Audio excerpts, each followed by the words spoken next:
It's not right that the Line 5 Canadian oil pipeline threatens the Great Lakes every day. For years, Enbridge broke the rules and put the Great Lakes at risk, so Governor Whitmer ordered it shut down in the Straits of Mackinac. Enbridge is desperate to keep Canada's oil flowing, so they're using every delay possible to prevent the shutdown. Enbridge destroyed the Kalamazoo River.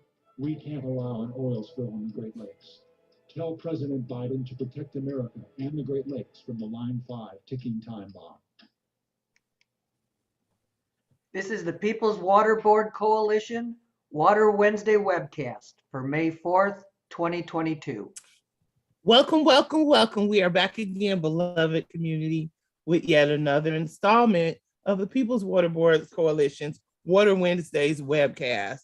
And today I'm here with my co-host, Valerie Jean Blakely, our behind the scenes tech guy, Lou Novak, and our comment controller, Rosalind Walker. And today I have the honor of having a very, very special guest who, by the way, we want to say was able to jump in at the very last minute. So we are deeply appreciative.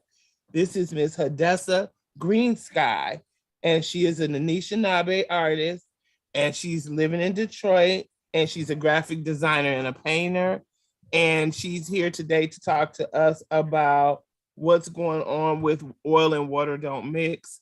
If you're not sure of what that organization is, she's going to let us know, and how we can get involved to help get the Enbridge pipeline shut down so we can all have access to clean, affordable water that, you know, sadly, we don't want gas in, that we have to even go through this, but we definitely want to learn more about how we can get involved and push for our governor to shut it down completely. Thank you so much for being here. We really appreciate it. Of course. Thank you for having me. And I just want to add, like, all around badass water protector and organizer. Absolutely. Yeah. Oh, Yeah. thank you. That's yeah, really, really a lot of the reason that how we ended up working together, and I'm really grateful for it every day. And it's a short show, and we've got a lot to talk about, so I'm going to jump right into it. For sure. And again, deep thanks for being here on such short notice. Do you want to tell us a little bit about the Water Protector Network that you're kind of right now building and creating, and why it was important to do that? Yeah. I mean, as most folks in Michigan know and understand, we are like the state at the epicenter of so many water issues. Detroit with the water shutoffs and the flooding, and Flint with the Flint water crisis, and even the Midland floods, you know, and all these different things, you know, our Great Lakes are being threatened, you know, and there is a huge barrier sometimes between different regions in the state when it comes to, you know, uniting everybody. We all need water to drink, you know, we all need it to live. So my goal is just to knit people together so that we can just have a stronger front, you know, because this is really a life or death issue when it comes to these, you know, being water protectors and what fight we are fighting out here.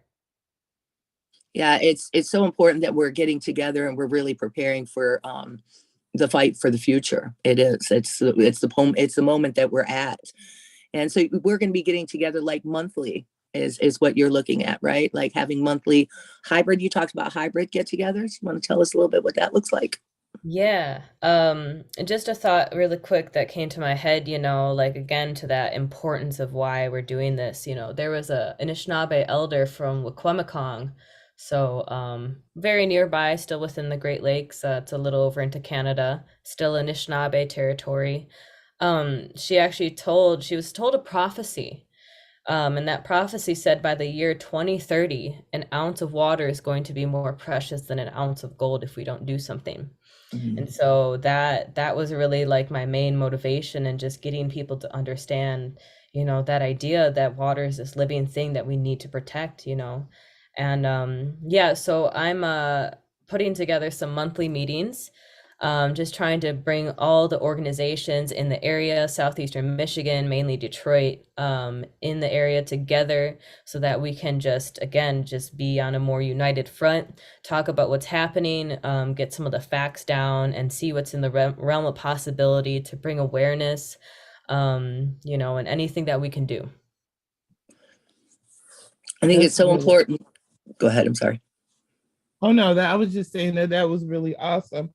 And I wanted to know if you could explain to us how one of the organizations you work with, which is Clean Water Action and Oil and Water Don't Mix, how they function and what they're about.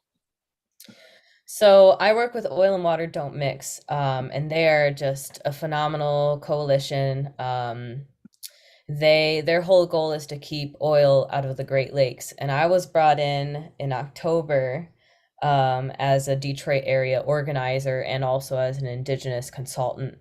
So what I do is I help with organizing folks around here, but I also bring in, the questions of the treaties and get, Native voices elevated, how we can continue to, because the thing right now with this being in the courts is that they're doing everything they can to silence Native voices. That's And right. so I'm doing my best to just push back against that and continue to push us into platforms where our voice can be heard. So yeah, Oil and Water Don't Mix is just, they're really a great organization. I encourage anyone to look at the website. There's a lot of really great information out there. They're just great with like the facts and the numbers, the statistics, and just, it's a very good, concise place to go if you want to know more beyond this call. And, to give props to Oil and Water Don't Mix, they are very, very conscious of working with Indigenous people in the right way.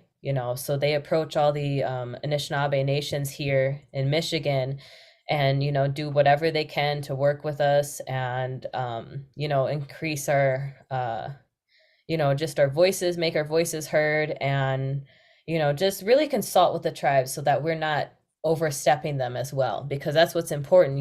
Most Indigenous people are the ones that are starting the resistance against big oil and the gas companies that are in the United States. So it's always been kind of the key that you have to follow the Native people because we know what's up. We have treaty rights too. So they've always just been phenomenal with that. So yeah, as activists, going back just to the research that Oil and Water does, Oil and Water Don't Mix does, the research and the facts that they put out there, as activists, we really use that research for the resistance. And we're grassroots. We don't have the kind of money or resources to be able to hire people to do that research. So having an organization do that is really, really important. And also like to, just point out that I think that people don't realize that capitalism never taught us how to take care of the land, right? In this generation, as people, it never taught us. So we have to look to that Indigenous wisdom and leadership to be able to save the planet and ourselves. I just think that people, it's a shame that they have to be told that, but any organization should be looking for that leadership. And certainly we, the People's Water Board, is super excited about being a part of the Water Protector Network as well. Yeah. Can you tell us how people in Detroit can kind of get plugged in to the work that you're doing with Oil and Water Don't Mix here and ways that they can get involved, or people all over Michigan even, but specifically, yes, right, because that's where you're organized. Line 5 and the issues that are around that are kind of tricky. It's different than the other scenarios where the pipelines are being built in most circumstances. This pipeline has been in the ground for like 70 years. And it had a lifespan of 50 years. So it's 20 years expired and we're still risking putting oil in the right through the Straits of Mackinac.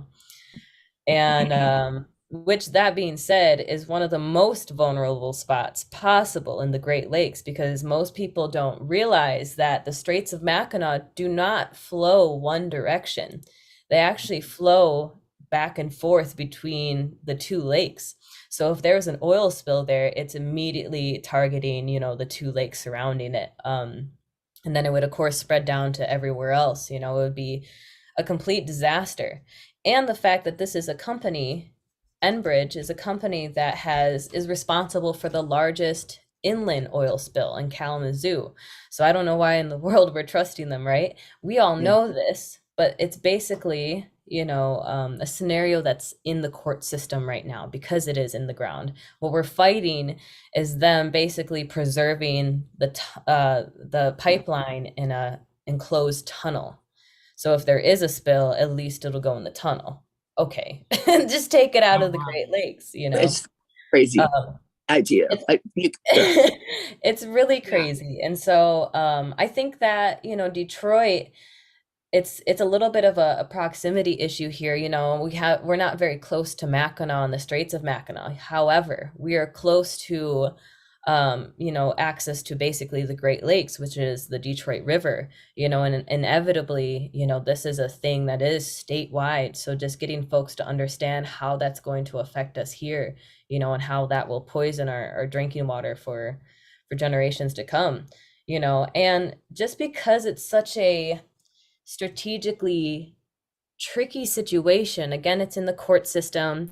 There's not a lot of direct action per se that we can do. It's a lot of awareness work, which is tricky. I mean, again, it's in the court system, it's up at the federal level. What scenario with pipelines is there that we have the governor and the attorney general on our side actively, fighting against this and calling that out for it's wrong? That's a very rare thing. So it's just getting folks to work against that propaganda. And the way that I do it is by something called art-based organizing. And that's actually more of an indigenous concept than folks realize. There has been times in history where art has just been so powerful that, it really didn't need the political social justice kind of spiel to get the message across. And that's what I'm trying to break out of, is just getting folks to create art around this, to have things like open mics, to do poetry events, make any and all sorts of art paired with these statistics. I think that's such an important front for this, because it's inherently an indigenous way to do it. It's a way that has worked continuously through the civil rights movements and all of the sort. It's the having that multifaceted kind of way. So how folks can get involved in Detroit is by coming to these meetings. We have one on May 10th at 7 p.m. It's a hybrid meeting, like we said. So you can attend on the Zoom. We have a Zoom link. And I'll put these links in the comments down below, folks, just so folks know what she's talking. I'm put them in there. I appreciate you. Yeah, so register for the Zoom link. You'll get the link after that. And if you want to come in person, we totally welcome that. We'll probably have some food and, just chat it out, because it's really about getting the hive mind together and just coming up with different strategies on how we can win this fight, because it is really a very challenging, and it just requires a lot of strategy in order to fight them back. I mean, they have millions upon millions of dollars, but we can do things, and it starts by us forming a community, getting together, and getting that hive mind working. So yeah, come to our meeting, May 10th. The thing about Enbridge is, well, and every other corporation does this too, but Enbridge is really, really good at putting out these smear, scam almost campaigns and spending millions of dollars on them. The last one was like $30 million, the last campaign against Line 5 that they put out. And it was everywhere. It was on billboards, every YouTube video, everything it was just in your face that Line 5 is great for Michigan, it's great for Michiganders, and all this other, really these spent ridiculous amount of money to lie to everyone, to spin the truth, which is why the only way that we can organize is to get everybody at the table to do that, because we have to be louder than them.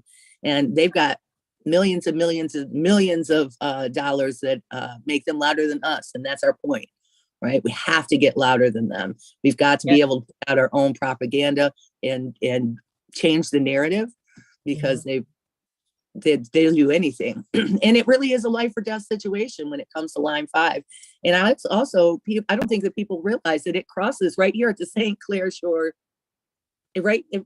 If there was it'd be catastrophic. We would have no drinking water if there was a rupture there, and well, really anywhere along the route. But right here, it's really close to home, and people don't realize that it is. I don't think that they realize that how close to home it really is. Yeah, I I'm don't think pretty sure a realize section of our it. waterways connect too. Yeah. All Yeah, of we're them. in the Great Lakes Basin. Yeah. That all interconnects. If that gets poisoned, I mean, it'll start seeping into the lakes and rivers, you know, on top of the pollution that's already existing there. It'll literally be undrinkable. Yeah. And it's terrifying because that's what 21% of the world's fresh water, drinkable water. Yeah. No, it would, and that's why we have to protect it, right? Because our kids won't have it. They won't. We have to do the work that we do, you know. Yeah. So I know that you did a lot of organizing in World Water Week, and I wanted to touch base with you on it and talk about kind of the ceremony and the things that you organized and participated in, and why World Water Week why it was so important to participate in World Water Week for you and all of us. Yeah, you know, World Water Week is a really interesting time because it also falls on the spring equinox. And you know, the fact that we're even thinking about water and keeping that in our forefront of our minds during that week is just really, it's much deeper than I think we even realize, because with our Anishinaabe teachings, we have something called the medicine wheel teachings. And you know, it talks about the different cycles of life. And right around the spring equinox, it's that changeover from winter to spring. And I think it's really more or less like every time a message of rebirth, because that's really what it's about. You know, it's about that changeover, you know, from you know, the old ones becoming the young ones again, and just that cycle continuing over. So I actually led a prayer walk, a water walk, on Belle Isle. We walked the whole aisle and carried buckets of water and prayed for the water. We started with a water ceremony right at right at Belle Isle Beach, and we went around the island and stopped at a couple points, you know, to honor some a couple water protectors, and just, you know, even the eagles came out to see us. And you know, it was just a really beautiful time of solidarity together. Everyone was really respectful and really intentional. And that's really, you know, another part of just building that community and engaging people, not just you know, on a physical level, on a spiritual level as well, you know, because that's important. You know, like you were talking about, that water is treated as a good, as a resource, but it's like we should be treating it the same as a person, you know, that has rights, because it is a living thing. And so just getting people to consciously remember that, and just, I mean, it's a lot of work. It's a lot of work to walk around about 5.5 miles of the island carrying a bucket and consciously thinking about the water and keeping that in mind. I think one of the next ones I'd like to do, and it might be small, that's okay, but I think I'm either going to do, I think I'm going to do a sunrise one and make it completely silent, you know, and just get folks to really, really spend like an hour or two just thinking and praying for that water and just bringing awareness in that way. You know, people, there's a thing in Detroit where we don't have like access to the water, you know, like we're consciously cut off from the water. There's gates, there's things that are holding us in, albeit it's for protection, but we also just, we as humans don't have that almost intimacy with the water that we used to have as ancient humans. You know, when we were all tribal people, we used to have that relationship with the water because we understood that it was literally life-giving, you know. So yeah, you know, it's just consciously keeping that in the forefront of your mind, just praying for the water. Every step that you take is a prayer. Everything you do for the water is a prayer, and it's for the whole community, you know. So yeah, that prayer walk was really, really successful. And then I think it was the next day or a day or two later, we met at the riverfront, and we did I did a tobacco ceremony, because tobacco ceremonies, we drop on the land and we can drop in the water. That's our prayer medicine. And really what I was asking for was for the spirits to help bring us together and help us, because it's hard, sometimes just being in the city and seeing how much land and how much, shoreline has been developed when you know what it used to look like, what it used to mean and how it used to protect people, from things like the floods, and it used to literally give us life-giving soil to be able to grow our crops, and it's just remembering that and trying to bring it back, so World Water Week was just a beautiful week of solidarity with so many different groups that were just thinking about the water, and it's really just such a blessing for me to see, even when we did that or that tobacco ceremony at the river, everyone sang the tobacco song with me, and I just cried, because I just have lived enough to know that, for generations, my family and my people just haven't had a voice. And to be able to have that just be a special moment, like it's everything. That's part of the multifacetedness of this all, is that we stand in solidarity in all aspects, so. It's really moments like that and actions like that that get us through the day to day, because we deal with some really hard stuff as water Yeah. protectors. Absolutely. It's super disheartening. It can be a totally thankless job. And then you have those moments like that, or even just that silent moment touching the water and you're like, I'm still doing it for you. It's almost like a child. It's like a child depending on you, Yeah. Well, Definitely is. And this job is often very thankless, like you said, especially when you see how hard water protectors work, and then you see so many people just taking earth and water for granted, because of putting a price on it. I mean, it's, I was always taught that water was a living entity, a living thing. So it's literally like slavery. You want to sell this entity for whatever price you can get to serve your purpose. That's slavery, So they have the water enslaved, and we work very hard to try to learn from indigenous leaders, particularly because they knew our ancestors how to live in harmony with earth and water, and treat it as it should be treated, which is as a living thing and not a commodity. I know that you and I talked a little bit about what it was like, why people feel so disconnected from the water. It's because they don't have access to it, kind of what you were talking about. And also putting all that concrete and keeping us away from the water was bad for our spirits, but it was bad for the water too. And then of course, that's why we have the flooding to this day. That's the situation. It just, the way that we built things doesn't make any sense. Yeah, we can't keep hiding the water. We can't keep trying to move it to our infrastructure. It just doesn't work. I mean, it's an interesting time, like there's all sorts of really prophetic things happening right now. And I have a lot of hope, There was a prophecy that's from, I think, the Plains, talking about the reappearance of the white eagle. And there's a white eagle now in Yellowstone National Park, completely white. Wow. And there was one that was talking about the return of the beavers in the land of many beavers, which is, Detroit, and even the return of the otters to the river. And now we've got otters. I've been seeing so many pictures of them, otter families. Yeah. And so there's a lot of hope, it's like the animals and even the water is like rising up with us, I can't even entirely explain it. But, even when we had those floods, the Connor Creek came back just for a little bit, Yeah.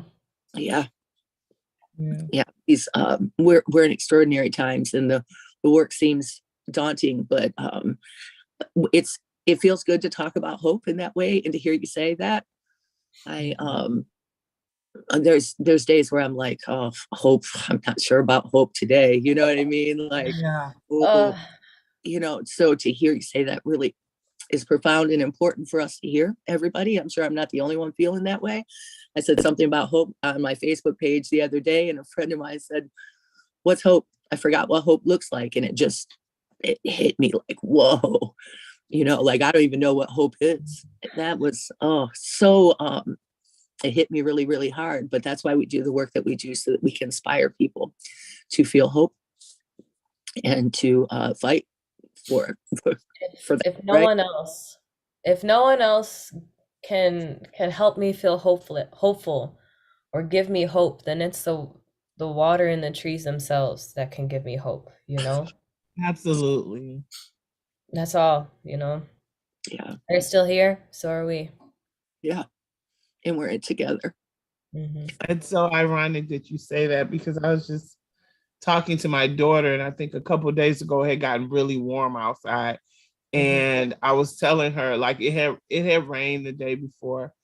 And I just told her, like, just go out barefooted, even if it's for a second, and just let your feet connect with the earth. And I told her to feel the moisture that was on the grass, that, like, to realize that that's a living force. And I always tell my kids, like, water is the most powerful element it is ever.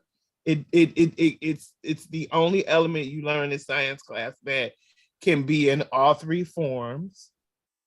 You can be a liquid, a solid, and a gas. And it's everything. Like, I was showing them, like, how water can erode an entire mountain. Take it down to a pebble. That's power. And we have to honor that power that water has as a life-giving force. Well, putting your feet in wet soil, that's so good for you. That's really, everybody needs a shot of serotonin, and that's a really great way to do it. It's really you get that grounding from the planet too. Like, we run around in, like, rubber soles, and we get all sparky, and we don't discharge. Like, we used to have our feet in the ground more, our feet in the water more. That literally helps with inflammation. If you're 30 minutes in the water, 30 minutes in the ground barefoot, helps with inflammation. Literally is healing. Yeah. Well, that's a really great way to kind of end our show today. I'm feeling very grateful to have had this conversation with you, and both of you. And Nicole, of course, always thank you for going on this journey with me, and all of our behind the scene folks. Thank you. Hadassah, thank you for all the work that you do. And I'm looking forward to just diving, right into the Water Protector Network and helping grow it. And the People's Water Board is feeling really grateful that you asked us to collaborate and be a part of it. Thank you. Yeah, and thank you for your work that you do on Line 5. I appreciate you both so much. We appreciate you simply for being you. Oh, absolutely. Well, thank you, all of our viewers who tuned in today, and please share this and watch the comments, because we're going to post some stuff there for you all to check out. Try to take care of each other and try to stay afloat. Bye.